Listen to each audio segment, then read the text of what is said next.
Paljud kadestavad mind ja meid, kes me oleme siin igavese suvemaal, siis loomulikult siin on palju head, aga siin on ka mõningad vead.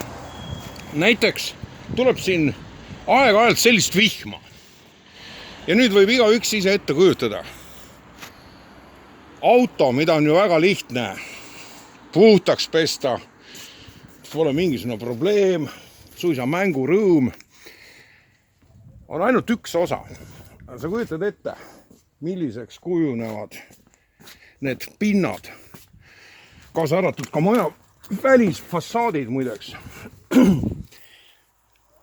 Kui tuleb sellist vihma, sellest vihmast on kuulub see ka üht-teist Eestis, sellepärast et see on see Sahara tolm, mis tuleb koos vihmaga alla. Siin on ta lihtsalt kordades võimsam ja vaat siis moodustavad niisugused vormid, nagu siin näha praegu on. Ma üritan ka pesema hakata ja tegelikult ma ei sõida taga üldse iga päev, aga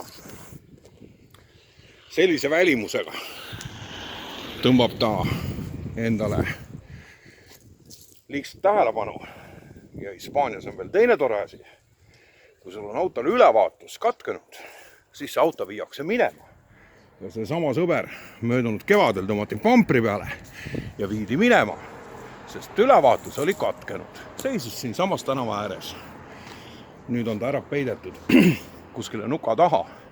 Aga seadus on selline, ülevaatuseta auto viiakse minema pahade autode parkimispaika. Vaat selline lugu Hispaanias igavese suvemaal, kus on ka igavene hulk päris parajaid jamasid.